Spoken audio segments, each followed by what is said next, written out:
Class 10th का chapter number 8 जो कि त्रिकोणमिति का परिचय है। आज हम बात करेंगे उसके उदाहरण नंबर 4 की, जो कि कुछ इस प्रकार से क्वेश्चन दिया है आपको कि एक समकोण त्रिभुज ABC में जिसका कोण B समकोण है, यदि tan A बराबर 1 है तो सत्यापित कीजिए कि 2 sin A cos A बराबर होगा 1 के। यहाँ पर बोला गया है कि एक त्रिभुज, कौन सा त्रिभुज?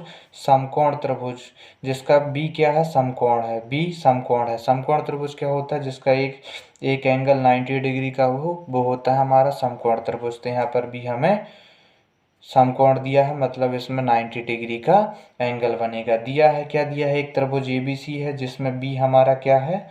जहाँ हमारे इसमें B समकोण है, B समकोण है। और क्या दिया है? tan A बराबर 1 है। अब हमें लाल बटे कक्का से ज्ञात है कि जो हमारा tan थीटा होता है वो किसके बराबर होता है? लंब बटे आधार के होता है। तो वही हमने यहाँ पर लिख देंगे, क्या लिख देंगे कि tan A किसके बराबर होगा? हमारा लंब यहाँ पर क्या है? हमारा AB। हमारा लंब यहाँ पर क्या है? यहाँ पर क्या हो जाएगा? हमारा लंब AB हमारा लंब हो जाएगा। तब tan A बराबर हमारा क्या हो जाएगा? लंब बटे आधार। यहाँ पर लंब क्या है? हमारा लंब है यहाँ पर AB, और हमारा आधार क्या है? हमारा यहाँ पर आधार है BC। और हमें क्या दिया है? tan A बराबर 1/1। तो 1 हमें tan A बराबर कितना दिया गया है? 1 दिया गया है।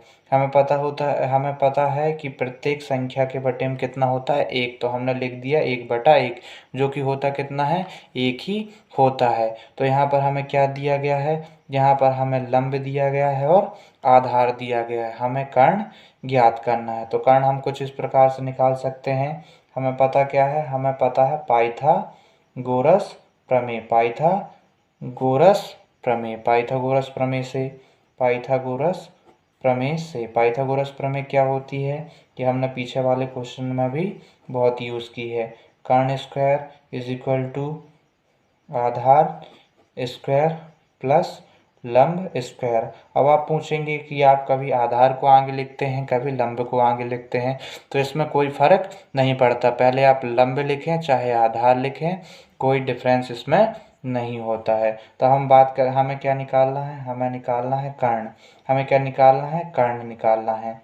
तो हम लिखेंगे आधार हमें कितना दिया गया है? 1 का स्क्वायर, और हमें लंब भी कितना दिया गया है? 1 का स्क्वायर। तो यहाँ पर हमारा कर्ण कुछ इस प्रकार से आ जाएगा, एक का स्क्वायर 1 का स्क्वायर 1, तो ये 1 और 1 कितना हो जाएगा? 2 हो जाएगा। और ये स्क्वायर दूसरी बराबर के दूसरी तरफ आएगा तो किस में कन्वर्ट हो जाएगा? रूट में कन्वर्ट हो जाएगा। तो हमारा कर्ण क्या हो जाएगा? कर्ण हो जाएगा √2 हो जाएगा। क्या हो जाएगा? हम आपको एक बार फिर बताते हैं कि यहाँ पर आधार हमें कितना दिया गया है? 1, और लंब भी कितना दिया गया है? 1 दिया गया है। तो हम लिखेंगे 1 का स्क्वायर प्लस 1 का स्क्वायर। 1 का स्क्वायर कितना होता है? 1, और 1 का स्क्वायर कितना होता है? 1। तो 1 और 1 कितना हो जाएगा? 2 हो जाएगा। अब ये कर्ण में इस स्क्वायर लगा है, ये स्क्वायर बराबर के दूसरी तरफ आएगा तो किस में कन्वर्ट हो जाएगा?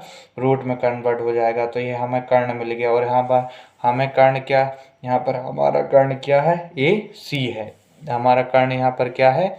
AC है। तो हम लिखेंगे AC बराबर √2।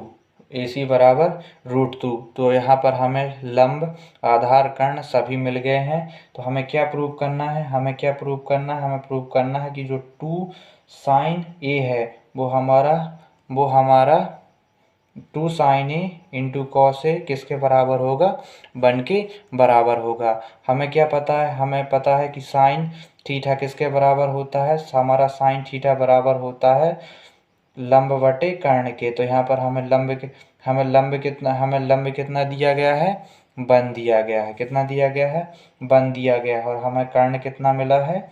√2। इसी प्रकार cos थीटा किसके बराबर होता है? cos थीटा हमारा बराबर होता है आधार बटे कर्ण के। और हमें प्रूव क्या करना है? इसको 1 के इक्वल प्रूव करना है। देखिए, हम अंश का सभी का गुणा कर देंगे और हर का अलग गुणा कर देंगे। 2 एकम 2, 2 एकम 2, तो यहाँ से हमें कितना मिलेगा 2। √2 मल्टीप्लाई बाय √2 कितना होता है 2 ही होता है। तो 2 से 2 कैंसिल हो जाएगा तो हमें कितना मिलेगा 1 मिलेगा, जो कि किसके बराबर है 1 के बराबर है, 1 के बराबर है। इस प्रकार हम बोल सकते हैं कि जो हमारा लेफ्ट हैंड साइड है वो बराबर आ रहा है किसके, हमारे राइट हैंड साइड के। हैंस प्रूव, या आप इसे बोल सकते हैं इति सिद्धम, इति सिद्धम।